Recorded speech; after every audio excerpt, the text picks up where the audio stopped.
Hola, ¿qué tal? Bienvenidos a nuestra exposición. Nosotros somos el equipo número 3 y les vamos a exponer sobre la obra de Francisco de Quevedo, La historia del buscón, o Historia de la vida del buscón llamado Don Pablos, ejemplo de vagabundos y espejo de tacaños. Como ya se ha dicho anteriormente, la novela picaresca surge durante el Siglo de Oro, debido al palpable rechazo del idealismo renacentista y con el objetivo de criticar la sociedad española de la época. Este género comienza con la obra Lazarillo de Tormes. Recordemos que entre sus características se destacan las siguientes. El personaje principal es un pícaro, un personaje de clase baja que vive marginado. Algunos lo han comparado con un antihéroe, teniendo como objetivo mejorar su estilo social. También ofrece una versión satírica de la novela idealista, además de que su estructura está hecha para parecer una autobiografía falsa, hablando siempre a sus lectores. Su tono es totalmente satírico y siempre trata de dar una moraleja sobre las malas conductas humanas. Bueno, yo les voy a hablar un poco sobre el contexto histórico y para iniciar, pues en el siglo XVII España estaba pasando por un periodo muy grave de crisis política, militar, económica y social que convirtió a España en una potencia de segundo rango dentro de Europa. En cuanto a los llamados Austrias menores, que son Felipe III, Felipe IV y Carlos II, dejaron el gobierno de la nación en manos de ministros de confianza. Los que destacan son Duque de Lerma y el Conde Duque de Olivares. En temas de política exterior, el Duque de Lerma, que era el valido de Felipe III, adoptó una política pacifista y logró acabar con todos los conflictos que había heredado el reinado de Felipe II, ¿no? Por el contrario, el Conde Duque de Olivares, el valido de Felipe IV, involucró de lleno a España en la Guerra de los 30 años y esa fue una guerra en la cual España sufrió graves derrotas militares, entonces sí, ¿no? Por otra parte, pues España sufrió una grave crisis demográfica que era en consecuencia de la expulsión de más o menos 300,000 moriscos y de la mortalidad que era provocada por las guerras, el hambre y las enfermedades que había, ¿no? Después podemos hablar sobre la sociedad española, donde la nobleza y el clero pues conservaban las tierras y todos los privilegios, mientras que los campesinos sufrían todas las crisis, y ahí fue donde pues digamos que se destapó la crisis económica en general, ¿no?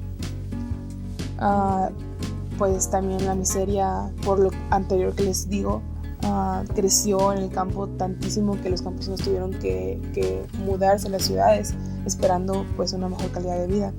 Pero en las ciudades crecieron los mendigos y también al mismo tiempo podría decirse que creció la delincuencia por todo lo que estaba pasando. Biografía del autor. Francisco Gómez de Quevedo Villegas y Santibáñez Ceballos, mejor conocido como Francisco de Quevedo, nació el 14 de septiembre de 1580 en Villanueva de los Infantes, Ciudad Real. Fue un escritor español del Siglo de Oro. Se le reconoce como uno de los autores más destacados de la historia de la literatura española por su escritura poética. Sin embargo, sus demás creaciones en narrativa, teatrales o textos filosóficos, entre otros, no pierden la esencia de este gran personaje. Su padre era Pedro Gómez, un secretario de la hermana del rey Felipe II, María de Austria. Su madre era María de Santibáñez, quien formaba parte de las damas de la reina. Una de sus más grandes dificultades fue que nació siendo cojo y que tenía una severa miopía. Por ello, se dice que estuvo la mayor parte de su infancia solo y triste, aunque eso lo llevó por completo a refugiarse en la lectura. En 1586, Agustín de Villanueva fue nombrado su tutor legal, ya que había quedado huérfano de padre. En 1596 entró al Colegio Imperial, en donde estudió las lenguas clásicas, francés, italiano, filosofía, física, matemáticas y tecnología en la Universidad de Alcalá, aunque no la pudo terminar. En 1601 se trasladó a Valladolid, en donde asistió a la universidad, y ahí mismo comenzaron a circular sus primeros poemas, que imitaban o hacían una parodia a Luis de Góngora, y con esto comenzó una rivalidad o enemistad entre ellos. En 1605 se publica la antología de Pedro Espinosa, en donde se presentan 18 composiciones de Quevedo. Escribió muchos opúsculos burlescos, desvergonzados y de mal gusto, haciéndose popular por las copias manuscritas, lo que hizo que Quevedo se abrumara y demandara esas copias que habían salido sin su consentimiento. En 1606, Quevedo de nuevo volvió a seguir a la corte y terminó en Madrid, en donde comenzó a realizar actividades diplomáticas. En su estadía, se dedicó completamente a las letras, escribiendo 4 de sus sueños y diversas sátiras breves en prosa. En 1616 entró en la Orden de Santiago como caballero, pero poco tiempo después fue acusado de apoyar la Conjura de Venecia, lo que lo llevó a ser desterrado en 1620. Un año después quedó arrestado en Ucles. El escritor fue liberado y formó parte del círculo cercano del conde duque de Olivares. Quevedo sigue con su escritura y publica muchos textos, algunos hasta le provocaron problemas. En 1635 regresa a Valencia y publica El Tribunal de la Justa Venganza, erigido contra los escritos de Francisco de Quevedo, maestro de errores, doctor en desvergüenzas, licenciado en bufonerías, bachiller en suciedades, catedrático de vicios y protodiablo entre los hombres, bajo un seudónimo. En 1636 se separa de su mujer, dando paso a escribir La Hora de Todos y La Fortuna Conceso. En 1639 escribió un memorial donde se denuncia la política del conde duque, por lo que es retenido en su casa y se le despoja de todas sus creaciones, sin tener un proceso o declaración. Además de eso, fue encarcelado en San Marcos de León, debido también a las acusaciones sobre una conspiración con Francia. Sus días ahí se las dedicó a la lectura. En 1644 publica la primera parte de la vida de Marco Bruto y la caída para levantarse, el ciego para dar la vista, el montaje de la iglesia en la vida de San Pablo Apóstol. Renuncia a la corte y se refugia en la torre de Juan Abad. Fallece en el convento de Villanueva de los Infantes el 8 de septiembre de 1645. En 1663 se imprimió la primera biografía de Francisco de Quevedo, del italiano Pablo Antonio de Tarsia. Quevedo era un escritor satírico, pero él mismo criticaba sus escritos a través de un severo autocastigo psíquico de raíz religiosa y existencial, buscando el consuelo de la filosofía estoica.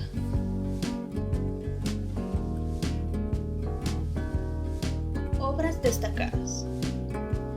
Durante su vida, Quevedo escribió demasiados textos de diferente categoría. Su poesía quedó constituida por 875 poemas, en donde representa todos los subgéneros de su época: satírico burlesco, amoroso, moral e inmoral, parodia de lo heroico, religiosos, fúnebres, entre otros. La primera impresión de su trabajo fue en 1605, en la antología, primera parte de las Flores de Poetas Ilustres de España, en donde se incluían 18 poemas. Luego, los demás fueron publicados en 2 obras distintas: El Parnaso español en 1648 y Las 3 musas últimas castellanas en 1670. En 1613 terminó Lágrimas de un penitente y no lo publicó debido a una gran crisis espiritual, pero se terminó publicando hasta 1670, 25 años después de su muerte. Ahí es donde se encuentra el famoso soneto Miré los muros de la patria mía. Estos son 2 de los poemas más destacados de Francisco de Quevedo. El primero, Amor constante más allá de la muerte, es un poema amoroso, en el que el tema principal que nos presenta Quevedo es que a pesar de cualquier imprevisto, aunque este sea la muerte, el amor del amado por su amada continuará ascendiendo. Es decir, que el poema es una declaración de amor en toda regla, en el que anuncia a su amada que aunque muera, él continuará amándola. El segundo, A una nariz, es un soneto satírico publicado en la colección Parnaso español de 1647, parodiando la nariz de Luis de Góngora, con el que tenía una enemistad y al que le dedicó ciertos poemas. En la prosa destacan obras satírico-morales, festivas y teatrales. Dentro de las satírico-morales se encuentran Sueños y Discursos, compuesta entre 1606 y 1623, pero se imprimió oficialmente en 1627. Son 5 narraciones cortas de inspiración lucianesca en donde se habla sobre costumbres, oficios y personajes populares de su época. De esa obra salen otras 2, Discursos de todos los diablos o Infierno enmendado, publicado en 1628, y La hora de todos y la fortuna de César. La novela picaresca, Historia de la vida del buscón, llamado Don Pablos, ejemplo de vagamundos y espejo de tacaños, fue impresa en Zaragoza en 1626. Sin embargo, hay 3 versiones existentes. Quevedo retocó sus obras varias veces. El buscón es un personaje que el autor utiliza para ridiculizar los vanos esfuerzos de un ascensión social, de un pobre diablo que pertenece a una clase baja, teniendo un excelente estilo conceptista que degrada todo, cosificándolo o animalizándolo. En las obras festivas destacan solo algunas pocas. En 1625 se publica Cartas del Caballero de la Tenaza. Es una humorística descripción de las epístolas, un caballero sumamente tacaño y su amante que quiere sacarle dinero sin importar el método. Se desconoce la fecha de la publicación de Gracias y Desgracias del Ojo de... pero algunos dicen que fue alrededor de 1628, un opúsculo jocoso sobre los placeres y dolencias relativos a semejante órgano. En el teatro no hay mucho que atribuirle, o se desconoce, debido a que algunos textos del autor no entran claramente en el concepto de obras teatrales. Solo unas pocas obras se pueden considerar en su totalidad teatrales.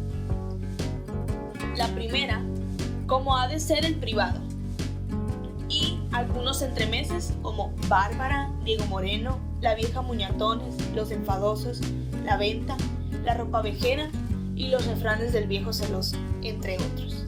También escribió obras políticas, entre las más destacadas están las siguientes: Política de Dios, Gobierno de Cristo. La obra tenía una segunda parte y ambas fueron publicadas bajo el nombre Política de Dios, Gobierno de Cristo, sacada de la Sagrada Escritura para acierto del rey y del reino en sus acciones. El Chitón de las Tarabillas fue publicado en 1630 con el título Tira la piedra y esconder la mano. Ahí, Quevedo defiende las disposiciones económicas del conde duque de Olivares. También, Vida de Marco Bruto, publicado en 1644, perteneciente al famoso asesino de César, escrita con algebraico rigor y una elevación de estilo conceptista. En las obras ascéticas destaca Vida de Santo Tomás de Villanueva, publicada en 1620. También La Providencia de Dios, publicada en 1641. Es un tratado en contra de los ateos. En las obras filosóficas está La cuna y la sepultura para el conocimiento propio y desengaño de las cosas ajenas, publicada en Madrid en 1634. Tuvo un epistolario, editado por Luis Astrana Marín, en donde aparecían 43 cartas de los últimos 10 años de la vida del autor, que le escribió a su amigo Sancho de Sandoval. Para finalizar, hubo algunas obras perdidas de Quevedo, entre ellas están las siguientes: la segunda parte de la vida de Marco Bruto, que se menciona en una de sus cartas en 1644, la historia de Don Sebastián, rey de Portugal, la historia del año 1631 y Dichos y hemos del duque de Osuna en Flandes, España, Nápoles y Sicilia.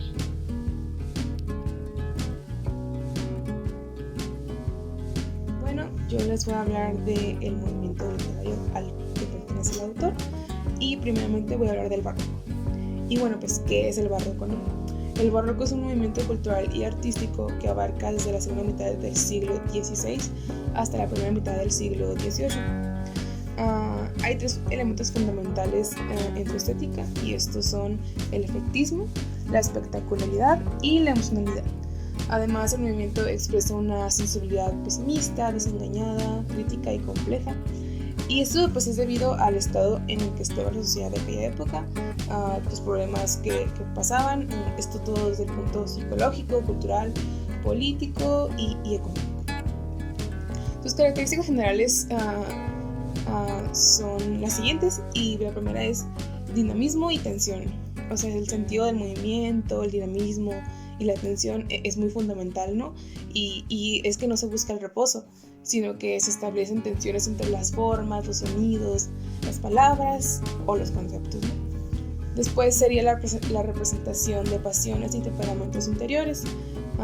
O sea, es decir, opta por la representación de estos que les digo, y no solamente con los personajes, sino también en la obra en conjunto, ¿no? Después está la búsqueda del contraste, y pues ellos revelan un gusto por encontrar un contraste en sus obras, ¿no? Después está el efecto incompleto o inconexo, que es algo que promueve mucho el barroco, y pues es el efecto de inconexión o de obra abierta o incompleta, ¿no? Y por último sería el pesimismo y el desengaño, que ya se los mencioné un poco arriba, y predomina pues este pensamiento pesimista, de estar desengañado, ¿no? Y pues, les repito, esto es en respuesta a la crisis histórica que estaban pasando, ¿no? Después, específicamente en la literatura barroca, sus características son las siguientes. Se caracteriza por el interés en el detalle, los efectos y la exuberancia formal pues, de aquella época, ¿no? Y por lo mismo, fue característico el uso excesivo de las figuras literarias, como la adjetivación, la elipsis, la metáfora, el hiperbatón, la antítesis, y la perífrasis. En cuanto a los géneros, se dio pues una continuidad a los que había heredado el Renacimiento, pero esto lo hizo de manera mucho más novedosa el barroco, ¿no? Y esto fue particularmente en la comedia y en la tragicomedia. Después pues, se desarrolla la novela picaresca y la novela corta de origen italiano. Y bueno, el barroco acogió varias corrientes literarias. En el caso de la literatura española, pues fueron dos los más importantes, el culteranismo y el conceptismo. El culteranismo, o gongorismo por el autor que era su mayor representante, valoró la forma sobre el contenido, y el conceptismo valoró el contenido y también la forma. Los temas de la literatura barroca pues son los siguientes. El mundo como teatro, ¿no? Se dice que pues el mundo es incierto, de apariencias, y esto invita mucho a la reflexión. Después el mundo al revés, que es un lamento sobre la injusticia y la deformación del saber ser, ¿no? Después está el Homo homini lupus, que denuncia que el hombre es un lobo para el hombre, ¿no? Como si fuéramos nuestros propios depredadores. Después está Militia Amoris, que es una comparación entre el amor y la guerra. Después está la fortuna cambiante, que es como un lamento por el carácter caprichoso de la buena fortuna, ¿no? Como de la suerte, cómo se comporta la suerte. Después está Memento Mori, que es un recordatorio sobre la inevitabilidad de la muerte, o sea que todos al final vamos a morir. Después está el Tempo Fugit, que es un lamento sobre la fugacidad del tiempo y la existencia, como si el tiempo destruyera todo, ¿no? Esa sería como la idea. Después está, que no sé pronunciar, si lo pronunciaré correctamente, creo que no, que es el Collige Virgo Rosas, y que se traduciría a corta las rosas doncella, que dice que persuade a las doncellas de aprovechar su juventud. Y para finalizar está el Carpe Diem, que es que invita a aprovechar el día como única opción ante la muerte inevitable, como vive la vida como si fuera tu último día aquí. Después, ahora les voy a hablar un poquito más del conceptismo, un poquito más a fondo, por el autor que estamos presentando, ¿no? ¿Y qué es el conceptismo, no? Bueno, el conceptismo es una corriente literaria que se desarrolló en España durante el siglo XVII, y en ella se hace una asociación muy ingeniosa entre palabras e ideas denominadas conceptos. Pues como ya saben, forma parte del barroco, y el representante más genuino de esta corriente es Francisco de Quevedo, que no se limitó solo a la poesía, también cultivó el género de la narrativa, y ahí destaca la novela picaresca, las obras ascéticas y también las obras de teatro. También tiene especial curso con la lírica cancioneril del siglo XV. Algunos de los rasgos son que predominan las ideas y los conceptos, y por eso su denominación. El escritor conceptista anhela expresar la realidad con términos muy precisos. Además busca la belleza no como un fin, sino más como un medio de comunicación.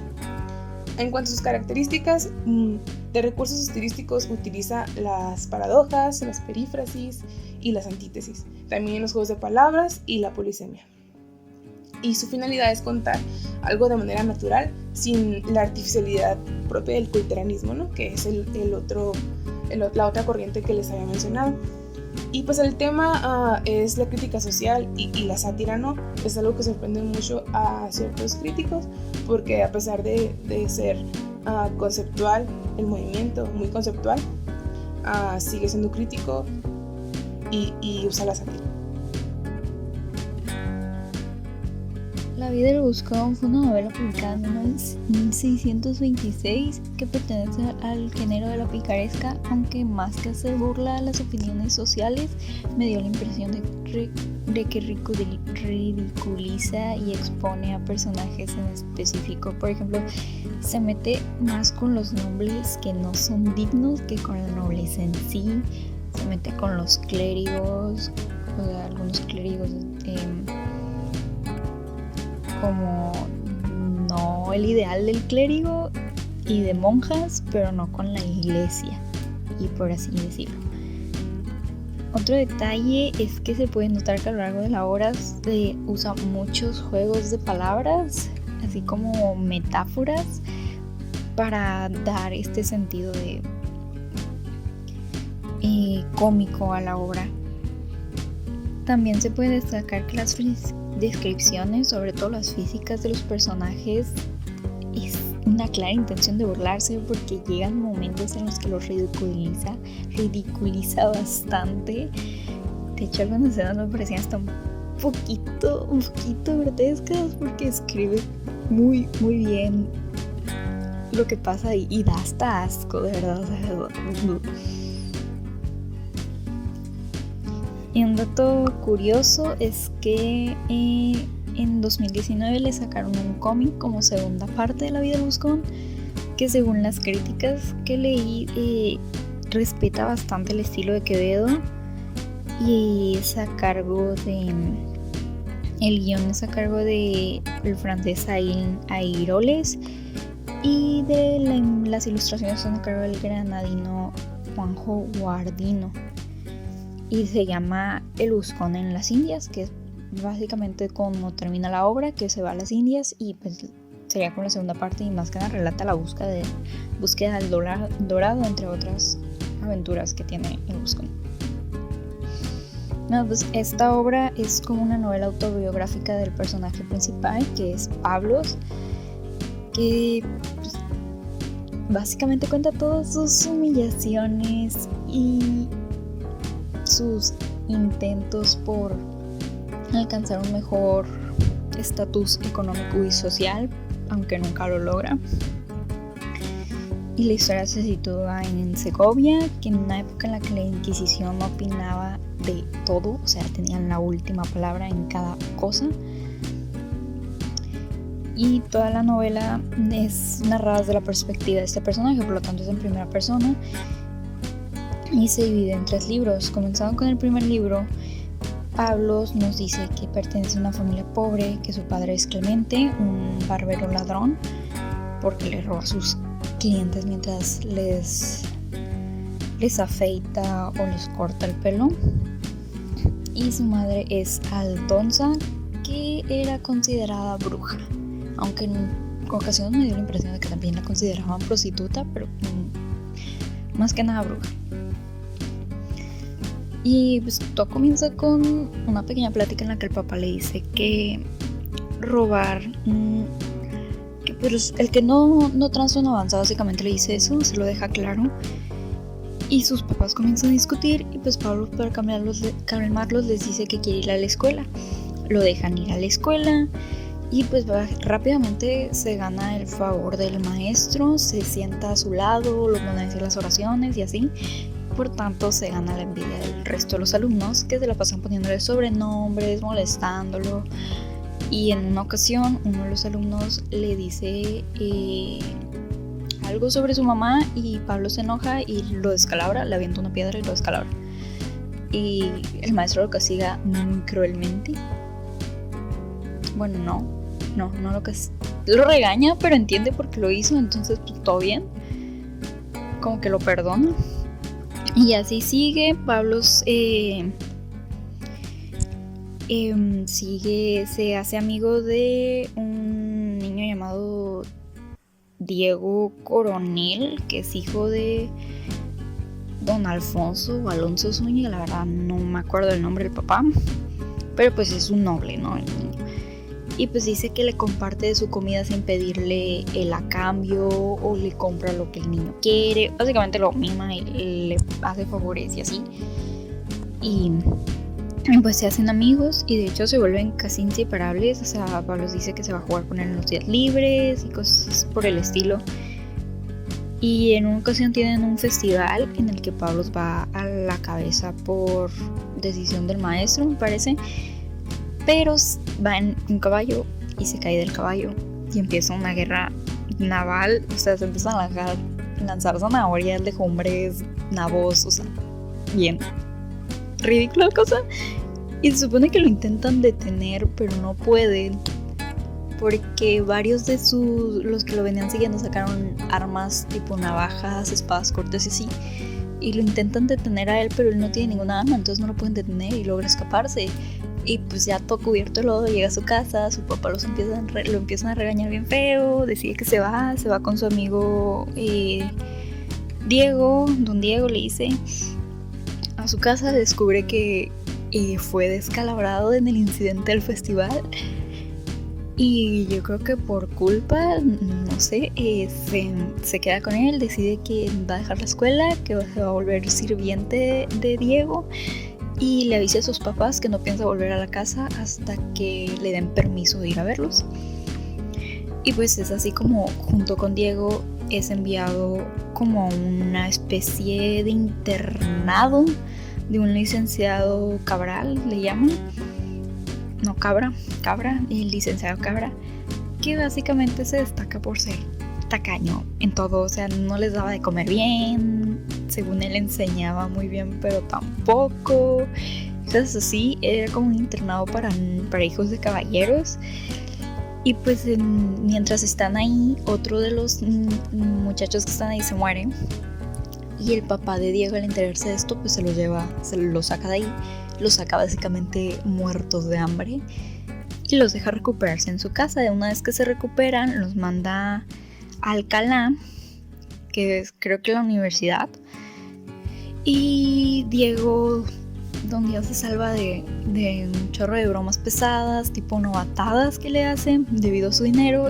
Y pues Pablo la sufre cruelmente. Es una de las escenas por las que me parecía a veces las descripciones medio grotescas, porque describe claramente todo lo que le hicieron y cómo terminaba. Y la verdad, pobrecito. Y pues así la sufre tanto en la universidad como en la posada en la que se quedan. Pobrecito, no tenía ni un momento de paz. Pero pues con el tiempo se va haciendo amigos y llega a ser conocido por sus bromas, travesuras y por su facilidad para engañar a gente, pues. Y pues pasado un tiempo, Diego regresa a su casa, pero Pablo decide quedarse y se queda en Alcalá hasta que recibe una carta de su tío Alonso Ramplón, donde le dice que su padre ha muerto ahorcado por ladrón y su mamá espera condena por parte de la Inquisición al ser acusada de bruja. Por lo tanto, vuelve a abandonar sus estudios por segunda vez y decide regresar a Segovia para cobrar su herencia, básicamente. Y pues ahí comienza el segundo libro, que es básicamente el camino el transcurso a su casa, de regreso a su casa, regreso y partida, básicamente es el segundo libro. Es bastante corto, de hecho, que a lo largo del camino se va encontrando con un montón de personajes que pues hacen referencia a muchas cosas. Por ejemplo, en una parte creo que las llaman ninfas o algo así, pero básicamente se refieren a prostitutas. Cada personaje va teniendo como una crítica hacia ciertas personas de la época. Y pues los más destacables es que pues al principio se encuentra con un ingeniero y un maestro de esgrima, de los cuales se destaca que están locos, y no tarda mucho en separarse de ellos. Llega a Madrid, ahí duerme, continúa al día siguiente y se encuentra con un poeta de malos versos, le dice, y se acompañan hasta llegar a de noche a un albergue y se separan. Sigue su camino, encuentra a un soldado que es básicamente un matón, que pues hace crítica más que nada al abuso de poder de los soldados de la época, ¿no? Y por fin llega a Cercedilla, que es su pueblo natal, y conoce a su tío. Platican un rato y el tío lo invita a comer a su casa junto con unos amigos que él tiene. Creo que el tío era como de un estatus más alto, porque sí dice que, o sea, la casa es como tipo mansión, algo así, le entendí. Entonces sí es como un estatus más alto el tío. Y pues ya están en la comida, están con los amigos del tío. Los amigos terminan borrachísimos, o sea, vomitados, describe todo eso y da asco, de verdad asco. Que cómo se vomitan, cómo se botan básicamente. Y pues Pablo es el único que no terminó borracho, creo que ni siquiera toma. Entonces aprovecha que los otros están medio muertos para ir a cobrar su herencia, escribirle una carta a su tío en la que le dice básicamente, me voy, no me busques y adiós, así. Y pues ya, se va. Y pues no le dice a dónde va. Y se marcha a la corte, que es en Madrid. Y en el camino aprende a sobrevivir haciéndose pasar por héroe, porque no quería gastarse su herencia, claro. Se encuentra con un falso hidalgo, que es el que le enseña esto. Y cuando llegan a Madrid empiezan a disfrutar de esa vida, haciéndose pasar por falsos nobles. Irónicamente juegan cartas con un clérigo que los deja sin dinero. Pero así termina el segundo libro y empieza el tercero, que continúa ya llegó a Madrid, ya está haciendo con su amigo, el hidalgo falso, que es con el que se está haciendo pasar por nobles. Viven básicamente en una casa junto con otros estafadores y ladrones de la ciudad. Y pues tras varios sucesos terminan siendo descubiertos y atrapados, llevados a la cárcel, en la que ahí me perdí un poquito mientras leía. Lo tuve que leer 2 veces porque de repente escribía, al contar las anécdotas, porque empieza a contar varias anécdotas, pareciera que no está en la cárcel, pero sí está en la cárcel, y a veces parece que sigue en el juicio, pero no, ya está en la cárcel. Entonces sí era como medio revoltosa la cosa. Pero pues al final consigue sobornar a un escribano y al alguacil y sale libre, deja a sus amigos ahí y pues se va. Llega a una posada donde se hace pasar por un noble muy rico llamado Ramiro de Guzmán, aunque no pasa mucho antes de que vuelva a las desgracias. Y esto sucede cuando intenta intenta entrar a una habitación por una ventana, y era el cuarto de una dama que según lo estaba llamando, pero se resbala y se cae. Y pues al caerse evidentemente hace un escándalo y pues se acerca a la gente y lo toman por ladrón. Luego intentan mandar a la cárcel otra vez, pero convence al escribano de que es un agente de la ley, un ayudante de la ley, y se salva de nuevo de la cárcel. Siempre con engaños y mentiras, se sale con la suya básicamente. Y pues durante ese tiempo se hace pasar por otro noble llamado Felipe Tristán y conoce a varios nobles codiciosos, que es lo que decía al principio, que hace como una crítica a los nobles indignos, pero no a la nobleza. Y ya conociéndolos le presentan una dama muy rica llamada Doña Ana, a la que la halaga demasiado porque queda enamorado, dice que de ella, pero más de su fortuna. Entonces intenta ganarse el favor halagándola sin cesar, aunque en una reunión se encuentra con Diego Coronel porque resulta ser el primo de Doña Ana y lo reconoce Diego Coronel y lo expone básicamente. A esto los nobles responden dándole una paliza, lo dejan malherido en la calle y así es como termina en una posada para recuperarse, pero a la posadera la encarcela el Santo Oficio, o sea la Inquisición, y pues se ve obligado a salir de ahí todavía malherido, pues por su condición, y empieza a mendigar para conseguir dinero. Y así conoce a otro mendigo del que se vuelven amigos y empiezan pues a conseguir dinero entre los dos. Y ya que consigue bastante dinero mendigando, decide irse a Toledo. Una vez ahí conoce un grupo de actores a los que se une, probando suerte también como escritor comediante, por lo que gana bastante reconocimiento de hecho. Pero detienen al como jefe de la compañía, porque es como una compañía de actores, y pues los actores toman distintos caminos, se dispersan por doquier, y Palos decide dejar ambas profesiones, tanto la de actor como la de escritor. Y en ese lapso de tiempo conoce a una monja de la cual se le enamora y a la cual corteja, y después de cortejarla durante bastante tiempo decide rendirse porque creo que se da cuenta de que no es el único o algo así, y se marcha a Sevilla. Una vez ahí conoce a un grupo de ladrones otra vez, con los que pasa el rato básicamente y pues roban y así. Y una noche en la que se ponen borrachos matan a un grupo de soldados que estaban haciendo como una ronda, pues se esconden en una iglesia para salvarse. A todo esto, en el grupo de ladrones, si no mal recuerdo, había un compañero suyo de Alcalá que lo apodaban Matorral, creo, algo así. Bueno, el caso es que después de matar a los soldados pues salen huyendo porque los vienen persiguiendo y encuentran refugio en una iglesia, y a los días se escapan de ahí disfrazados.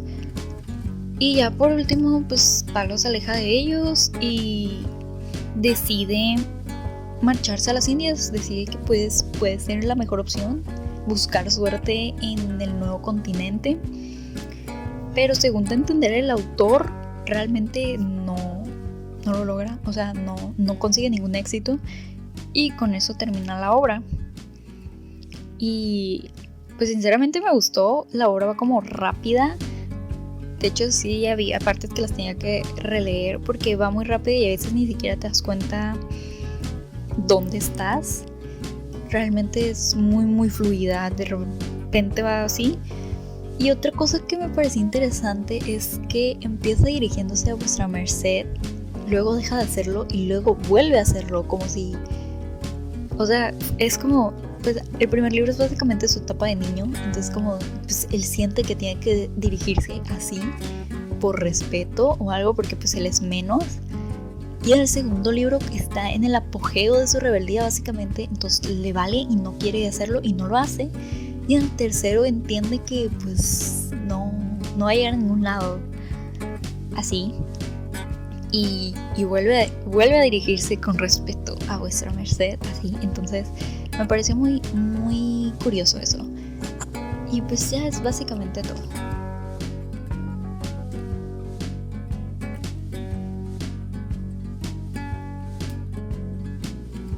Bueno, pues yo les hablaré acerca de la crítica. Y la primera crítica que traigo es pues La vida del Buscón, Francisco de Quevedo, edición, estudio y notas de Fernando de Cabo, ensayo introductorio de Aureliano González, México, Academia Mexicana de la Lengua del 2014.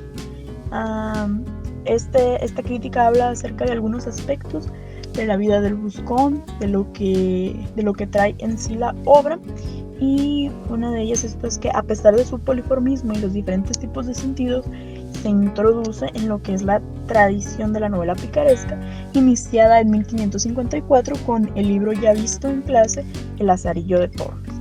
Sin embargo, pues, la vida y las desventuras de Don Pablos, que es el protagonista de esta novela, implican su contrapunto importante en esta tradición. Es decir, Alberto Monte plantea a Lázaro, el visto en clase, el protopícaro, y al Guzmán de Alfarache como el pícaro por antonomasia, y Don Pablo sería el archipícaro, o sea, tirándole al que tiene más características, ¿no? Con lo cual la novela estaría llevando a su extremo el género. Pero la obra es mucho más compleja que eso. Es un texto plural que sigue con la tradición picaresca, enriquece el género y con esto, paradójicamente, lo agota, ¿no? El Buscón es el resultado de una mentalidad creativa que no descarta la limitación como recurso compositivo, pero no una imitación servil, a grado tal que puede llevar al contraste y la oposición del mismo principio del que se está partiendo. Así es como se menciona en el artículo, pero yo lo entendí como que, o sea, no deja de lado tal vez la imitación de ciertas de las ciertas novelas picarescas, como era El Lazarillo y el Guzmán de Alfarache, pero lo hace de una manera tan hostil, tan diferente, que puede llegar pues a la oposición del mismo principio del que pues está partiendo, ¿no? Así pues, a lo largo de toda la novela, además de las múltiples referencias a una realidad concreta de la España del pasaje del siglo XVI al siglo XVII, hay un diálogo intertextual genérico, múltiple, que recurre como interlocutores implícitos a las comedias y estremeces que se presentan en los corrales, como la Celestina y el Quijote mismo, ¿no? Que es algo que ya hemos venido viendo. El motivo común de la picaresca parece ser el hambre. El pícaro concibe la existencia de una manera material y lo más importante es la supervivencia. Eso también lo vimos, tanto como lo comentaba hace un momento, en el Lazarillo de Tormes, al tener varios amos y tener pues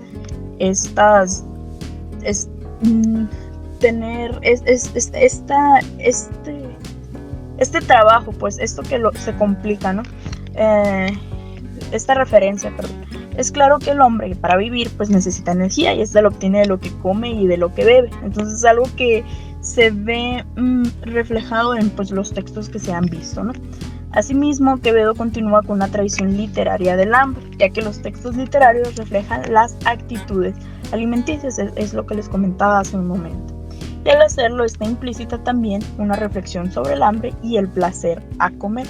Por ejemplo, hay una parte en la... cito, ¿no? al Buscón, el libro 3, capítulo 2, ¿no? Vino la olla y comímela, en 2 bocados casi toda, sin malicia, pero con prisa tan fiera que parecía que aún entre los dientes no la tenía bien segura. Ellos bien debían notar los fieros tragos del caldo y el modo de agotar la escudilla, la persecución de los huesos y el destrozo de la carne. Y sí, va a decir verdad, entre burla y juego, empedré la faltríquera de medrugos. Entonces eso es algo que se ve reflejado pues en el Buscón, ¿no? Que no es pues una excepción a comparación. Tenemos que pues la manera en la que describe la olla es una iniciativa del hambre, es una indicativa más bien, pues la escasez de la sustancia nos permite más a cuidar las apariencias que a una verdadera alimentación. También eso es algo que se ve reflejado, ¿no? Así también es la comida del pícaro Guzmán. Recordemos un poquito lo que veíamos en esa exposición, que también va encaminada pues hacia eso.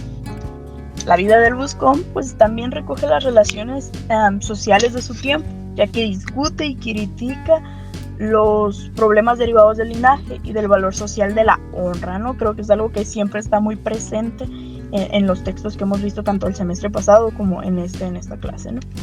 El hambre es una constante, como lo comenté, es por lo regular. Hay una oposición entre los cristianos nuevos y los viejos, y se defiende la situación testamentaria de la nobleza y se duda de la capacidad de ascenso del pueblo llano. Se muestra la corrupción que existe en el sistema de justicia y cómo el dinero es un señor poderoso, ¿no? Creo que esto es muy muy importante y lo hemos visto mucho. Por otra parte, el despliegue de la creatividad verbal es extraordinario, lo mencionan aquí en la crítica que les comento. Van al parejo la metáfora y el arte del ingenio, y que también es una característica del barroco, entonces se nota mucho pues, para comprender la riqueza conceptual y el sentido crítico y social o moral del texto, que es el valor, ¿no?, en sí del texto. Hay que comprender también pues, el despliegue de las soluciones, ¿no?, el juego de palabras, imágenes, comparaciones y la intextualidad que configuran el tejido verbal pues, de una obra maestra, así lo mencionan ellos, pues como lo es el Buscón de Francisco de Quevedo. Bueno, pues acerca del otro artículo que les vengo manejando el día de hoy, pues es de Peter, el individuo y la sociedad en la vida del Buscón, de una revista francesa, Bulletin Hispanique, pues en 1950, de las páginas 376 a la 396. El individuo y la sociedad en la vida del Buscón. La idea principal que maneja este artículo es ver al Buscón como una obra con una falta moral que tienen todavía sus partidarios. Y la definición pues, de la novela picaresca, que es popularmente aceptada, es que se muestran las vicisitudes de un individuo vistas en el fondo de una sociedad pues, hostil, ¿no? Y se considera que la única característica que podía distinguir al Buscón era su satírica, basada en un estilo de la realidad violentada. Otro valor que nos muestra la obra es que el pícaro lucha contra la sociedad enemiga. Aún así se comprende que esta lucha no forma parte del Buscón. Sin embargo, la sociedad representa en esta obra un blanco para el pesimismo o la sátira propia de Quevedo, ¿no? O sea, aquí hace mención a que es un poquito lo contrario a lo que veníamos viendo en el Lazarillo y el Guzmán, ¿no? Así que por faltar la lucha típicamente picaresca entre individuo y sociedad, no hay ninguna conexión entre estos. Es precisamente lo que les comentaba, ¿no? Que en el Buscón es la historia de un pícaro del corte de Lazarillo, colocada en la perspectiva de la sátira social. Por eso mismo se hace la afirmación que la obra del Buscón tiene el estilo de su autor, aunque sigue las normas de la novela picaresca. Por otro lado tenemos que pues, la relación amo-criado que existe pues, en el Lazarillo y en el Guzmán han dado inicio a la creencia de que todo el género picaresco, el pícaro, siendo el protagonista, sea él mismo al mismo tiempo la persona que retrata las personas y su relación de la profesión y su estatus social, ¿no? Esto es lo que le comentaban en el Lazarillo y el Guzmán del Paraje. Se nota un poquito más este tipo de analogías, si es que así se le puede llamar, estas similitudes, ¿no? Entre esto. Y en el Buscón, pues es algo que sigue teniendo esas normas de la novela picaresca, pero que van en diferencia, ¿no? Por el estilo típico de Quevedo. El principal motivo en la obra no es un conflicto entre amo y criado, sino la acción picaresca o la colaboración consciente de necedades y una conducta desvergonzada. Esto es precisamente a lo que me refería hace un momento, ¿no? Por eso el estado de estar consciente entre Pablo y las otras personas despreciables nos ayuda a descubrir la relación verdadera que existe entre el pícaro y su medio social, y también para revelar cómo es que se lleva a cabo el propósito moral hasta el final de la relación, ¿no? Es algo que también hemos visto un común en estas tres obras, ¿no?, mencionadas, el Lazarillo, Guzmán y pues el Buscón. En la sátira de Quevedo contra la sociedad de la época se plantea que el individuo es el culpable y no la sociedad, que es un poquito de lo que comentaba. También se hace mención que muy probablemente Quevedo no hubiera comprendido cómo interpretamos la palabra sociedad, ¿no? Esto es algo que se menciona ahí en el artículo. Más bien él hubiera utilizado pues la denominación del mundo de los hombres o la república. De esta manera, pues para el autor, para Quevedo, no hay diferencia entre la moralidad individual y la moralidad social, porque los problemas de la sociedad no proceden de la forma de esta, o sea, de la misma sociedad, sino de los individuos, ¿no? Es un poquito pues diferente a la visión que se tiene hoy en día. Así pues, leyendo el género picaresco desde Lazarillo hasta mediados del siglo pues, XVII, vemos la continua transformación social, o sea, la transformación social que ha habido pues, tanto en la conducta como la censura y la despreocupación de cada autor. En el Buscón, la actitud alcanza su expresión más compleja, ya que el autor pues, no solo guarda en el pícaro, sino en la serie de personas que se encuentran en su campo. Entonces este vendría siendo el segundo artículo.